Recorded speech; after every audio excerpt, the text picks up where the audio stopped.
নিরপেক্ষতা পরিবেশ এটি নির্ধারিত হয়। আমরা যতটুকু দেখতেছি দেশের অবস্থা খুব ভালো না, আইন শৃঙ্খলার অবস্থাও ভালো না, দেশের মানুষ খুন খারাপি হচ্ছে, পরিবেশ পরিস্থিতি যেভাবে চলা উচিত ছিল, প্রশাসনের যে অ্যাক্টিভিটিস থাকা উচিত ছিল সেই অ্যাক্টিভিটিস তাদের মধ্যে নেই। পুলিশ কেমন যে নিষ্ক্রিয়টা ভাব, গা চারা সবাই ভাব দেখাচ্ছে। এই মুহূর্তে আসলে নির্বাচনের পরিবেশটা সবাই মনে করে যে আসলে লেভেল প্লেইং ফিল্ড হবে কি হবে না, এ ব্যাপারে সবাই সন্দিহান। বাকিটা তো বোঝা যাবে যখন নির্বাচন শুরু হবে, সবাই মাঠে নামবে এবং নির্বাচনের দিন এবং নির্বাচন শেষ হওয়া পর্যন্ত, রেজাল্টের আগ পর্যন্ত। এমন না যে ভোরে ভালো হলো বিকালে খারাপ হবে না, আবার সারাদিন নির্বাচন হলো কারচুপি হবে না, কোনো দিকে ঝুঁকে যাবে না।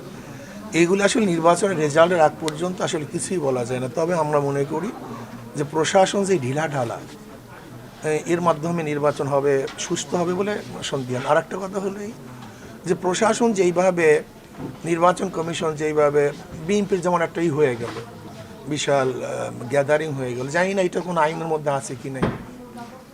তারপরে একদিনে এনআইডি কার্ড সহ একেবারে সব কিছু, জানি না এরকম ঘটনা আর ঘটছে কি না। আসলে তো যেই ক্ষমতা যাক আর না যাক, কিন্তু ক্ষমতা যাওয়ার পর্যন্ত প্রত্যেকটা ক্যান্ডিডেটকে এবং প্রত্যেকটা ব্যক্তিকে সমান দেখা উচিত, আমি যতটুকু মনে করি। হয়তো বা আমার বুঝের মধ্যে, মানে একজন বিচারকের কাজটা কি, একজন বিচারকের কাজ, মালিকও যদি কাঠগড়ায় দাঁড়ায় এবং গোলামও যদি কাঠগড়ায় দাঁড়ায়, তো বিচারকের চেহারাটা এবং চক্ষুটা তো সমান থাকা উচিত।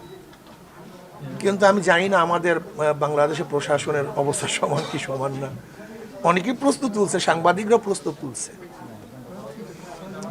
সেহেতু আসলে বাংলাদেশের জানি না ভাগ্যে কী হবে, আমাদের বিগত সিইসিগুলির অবস্থা কি, প্রশাসনের অবস্থা কি, যারা দায়িত্বে ছিলেন তারা আজকে জেলে, মবের শিকার হয়েছেন, যারা বড় বড় দায়িত্ব পালন করেছে তারা আজকে মানে দেশ ছাড়া হয়েছেন।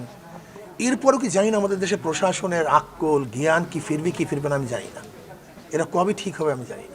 একটা রাজনৈতিক লেভেল প্লেইং ফিল্ড, এটা আমাদের বর্তমান প্রধান যে আমাদের আসছেন, আমি মনে করি অন্তর্বর্তী সরকারের প্রধান, উনি বিশালভাবে এখানে কি সৃষ্টি করেছেন, আমাদের মধ্যে পার্থক্য সৃষ্টি করেছেন, বৈষম্য সৃষ্টি করেছেন।